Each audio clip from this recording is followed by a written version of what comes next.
Really? Salut, c'est Adam. La fille doit faire un choix, aller à l'université avec sa meilleure amie ou son petit ami. C'est la troisième partie d'une trilogie, vous pouvez regarder les deux premières parties en suivant le lien dans la description.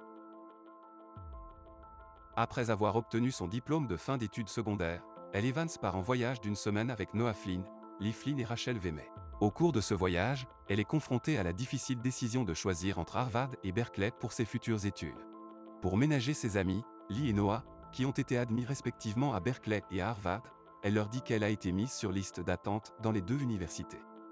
Tout au long de leur voyage, ils font diverses excursions telles que le camping, la pêche, l'observation des étoiles, la visite d'aquarium et le coucher du soleil. Malgré la condition qu'elle et Lee doivent fréquenter la même école, ils se séparent temporairement et se rendent à San Francisco pour d'autres aventures. Finalement, elle décide de travailler comme serveuse afin d'économiser de l'argent pour l'université, bien qu'elle ne sache pas encore quelle université fréquenter. Quelques jours plus tard, dans la maison de vacances des Flynn, Noah suggère que si elle n'est pas sur la liste d'attente pour Harvard, il devrait déménager hors du campus et partager un appartement. Il exprime son désir de vivre avec elle et de partager leur vie ensemble. Lorsqu'elle met en doute sa sincérité, Lee s'amuse à sauter d'un balcon, trempant elle et Noah dans l'eau. Rachel les rejoint et leur offre à boire. Elle reçoit des appels de Harvard mais évite d'y répondre car elle continue à retarder sa décision. Lee et Rachel discutent de leurs projets d'études, Lee arrangeant leurs emplois du temps pour qu'ils passent du temps ensemble bien qu'ils fréquentent des écoles différentes. That could work. Of course it'll work. Ils déjeunent ensuite avec Monsieur et Mademoiselle Flynn, où elle fait l'éloge de leur maison de vacances et les remercie de leur hospitalité. Monsieur et Madame Flynn informent le groupe qu'ils ont l'intention de vendre leur maison sur la plage car les enfants seront à l'université et la zone est en cours de rénovation, ce qui rend son entretien coûteux.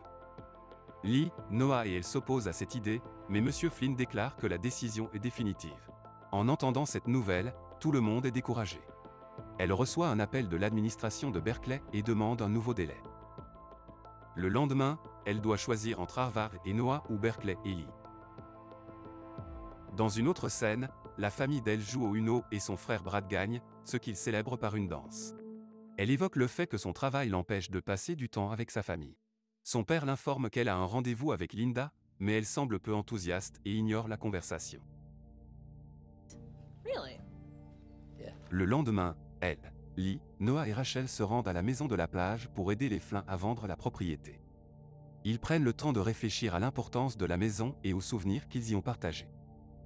Alors que Rachel et Lee sont dans une pièce, Rachel enlève accidentellement la poignée de la porte, et Lee s'amuse à la mettre à son doigt.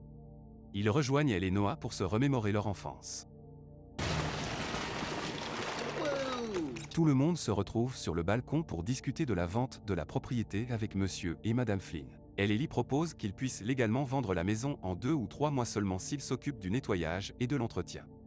Ils suggèrent également de rester sur place pour faciliter la vente. Monsieur et Madame Flynn acceptent à condition que les jeunes s'occupent de l'entretien et du nettoyage de la maison de plage. Elle reçoit un rappel pour Berkeley mais décide de refuser l'opportunité et d'informer Noah qu'elle se dirige vers Harvard. Noah est ravi et embrasse elle.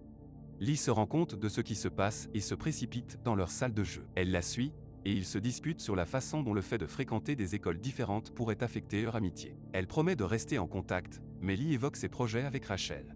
That is not fair. Elle a une idée pour rendre leur été inoubliable en complétant leur liste de choses à faire.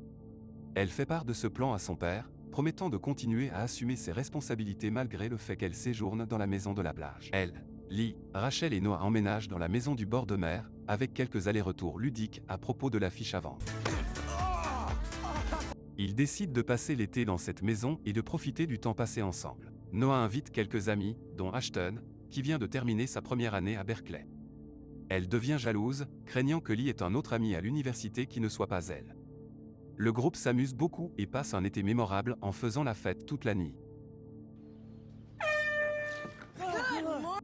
Le lendemain, elle utilise un klaxon pour réveiller Lee et lui montre la liste des choses à faire qu'elle a créées sur son ordinateur. Avec enthousiasme, il commence à cocher des éléments de la liste, comme sauter en parachute, participer à un concours de congélation de cerveau, aller sous l'eau dans une cage et même transformer Noah en coupe glacée.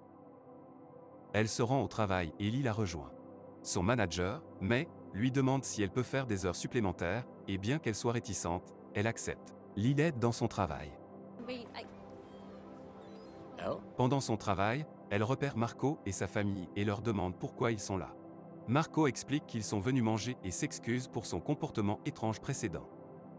Elle demande à Marco s'il restera à la plage pour l'été, et il mentionne qu'il travaille comme sauveteur. De retour à la maison de plage, Chloé appelle Noah et lui annonce que sa famille sera à Los Angeles. Noah lui propose de séjourner à la maison de plage.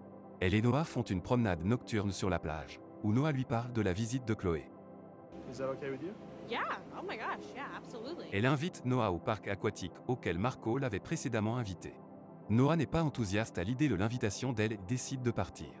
Le lendemain, Lee essaie de convaincre Noah de se préparer pour la journée de la course, mais il décline et s'en va contrarier. Ashton et Lee passent plus de temps ensemble que ce à quoi elle s'attendait.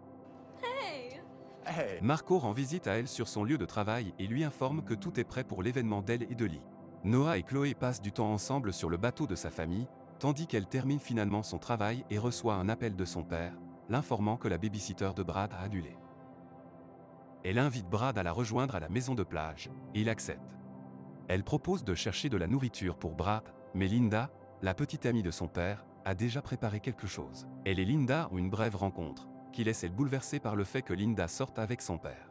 De retour à la maison de plage, elle et Chloé jouent à des jeux vidéo, Chloé suggérant à elle de devenir professionnelle en raison de ses compétences en jeu, ce qu'elle rejette. Plus tard, Lee, Ashton et Rachel rentrent chez eux, et Lee partage qu'ils sont allés à une convention de bande dessinée et ont joué au mini-golf des années 80. Elle et ses amis prévoient de se rendre au parc aquatique. Le lendemain, ils participent tous à une course de Mario Kart.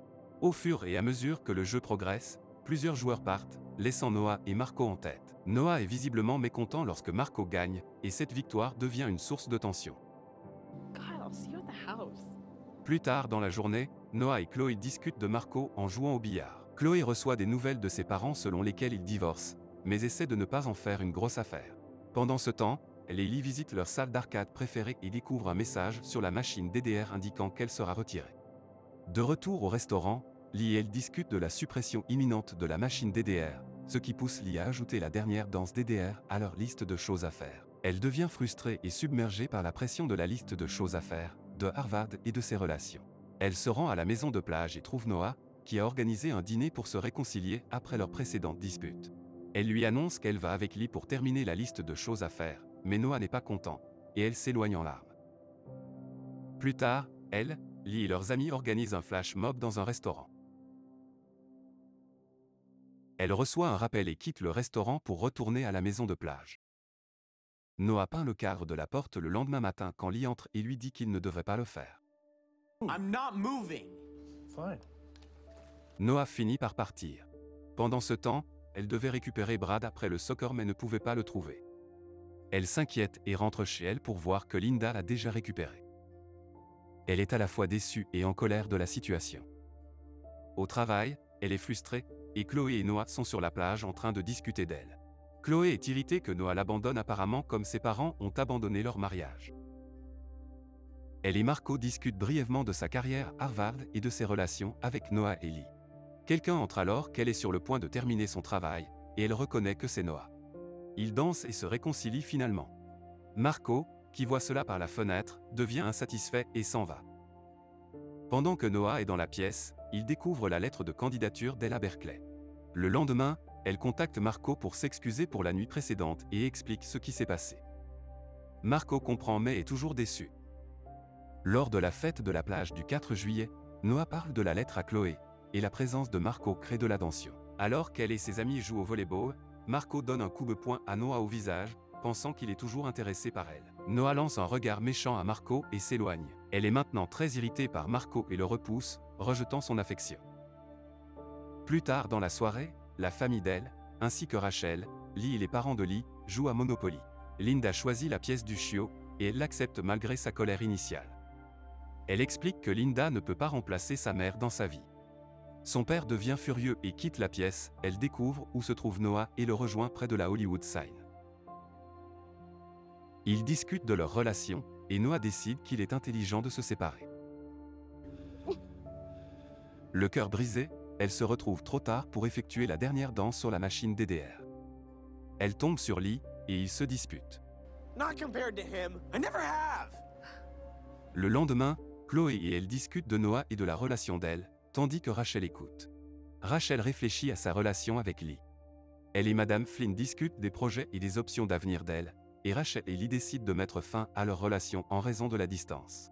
Ils finissent par pleurer et se prendre dans les bras l'un de l'autre. Elle s'excuse auprès de son père et de Linda chez elle, expliquant ses sentiments à propos de la pièce du chiot. Linda comprend, et ils se réconcilient. Elle réalise sa véritable passion. Tout le monde dit ses adieux finaux, et elle dit à Lee qu'elle a été acceptée à Berkeley mais ne voulait pas les blesser. Alors elle a fait le meilleur choix pour elle-même. Elle fait un dernier tour de la maison de plage, se remémorant ses souvenirs. Elle et Lee ont leur dernière conversation et se séparent avec la poignée de porte en diamant. Madame Flynn est sur le point de signer le contrat de vente de la maison de plage, mais elle réfléchit et décide de ne pas la vendre. 6 ans plus tard, elle et Lee sont toujours en contact à Los Angeles. Lee et Rachel se sont reconnectés, sont fiancés et préparent leur mariage. Elle travaille dans une petite entreprise de jeux vidéo et se porte bien, tandis que Noah est devenu un avocat prospère évaluant les opportunités de carrière à New York et Los Angeles. Il découvre que les gens continuent d'utiliser le stand de bisous à la fête foraine, et ils sont reconnaissants que les étudiants perpétuent la tradition qu'ils ont commencée. Le stand a une signification spéciale pour elle. Elle et Noah se réconcilient et restent en contact, chevauchant leur moto vers le soleil ensemble dans la dernière image. N'oubliez pas de regarder les premières et deuxièmes parties. Mettez un j'aime et abonnez-vous. Au revoir.